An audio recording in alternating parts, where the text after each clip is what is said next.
You've probably heard this from everybody who's given this film a positive review, but Alien Romulus is the best Alien film since James Cameron's Aliens. It more or less ticks all the boxes for a really good Alien film. You got the atmosphere, the tension, the thrills, the remarkable practical and visual effects. It's all there. It harkens back a lot to the original Alien directed by Ridley Scott, with the long takes down the deserted corridors that are really dimly lit, and it's pretty quiet except the distant clanging of the space station and the spaceships, and it just creates, again, that atmosphere that you just start to get a little bit giddy because you're waiting for something to pop out or you're waiting for a shadow to go by in the background. There's a couple of jump scares in here and they're actually really effective. Jump scares only really piss me off when it's not accompanied by something creepy or scary. When, you know, it's building up to just a loud noise and somebody's like, hey, I've got the beer. What's up? You look scared.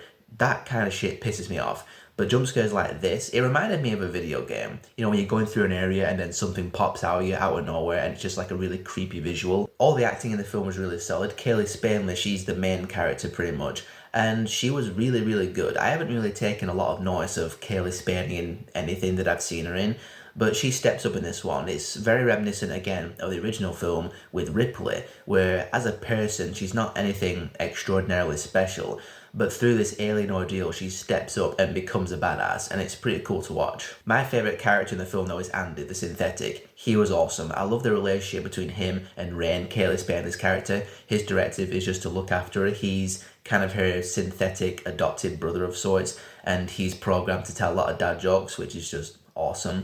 But I liked his development throughout the film because, well, I'm not going to spoil it, but he starts getting some new directives when they're on the spaceship and the aliens are hunting them, and it creates some interesting conflicts, and him as a character is just interesting to watch navigate these new directives.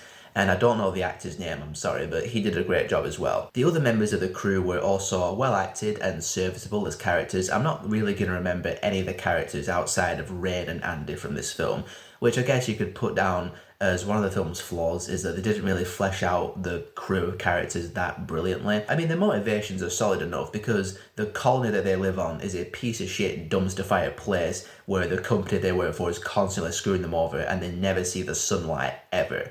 So yeah, get the hell out of that place. And I suppose from a story, formula and structure perspective, it's not entirely an original film, but it's one that is just elevated by the all-around execution. Fede Alvarez directed the hell out of this thing. The cinematography is stunning. The set decoration, the spaceships and the corridors all looks sublime. Really, really well done. Again, the visual effects were good, but the practical effects were stunning. When things are popping out of people, the face huggers going all over the place, jumping on people's faces. The xenomorph has never looked better on the big screen. That thing is just, yeah. There was an element to the climax that I didn't entirely care for. They started bringing some new ideas to the table, which is admirable. It's just, it didn't really work for me. Apart from that and a couple of other little things, Alien Romulus was a really enjoyable ride and a really good return to form for the Alien franchise.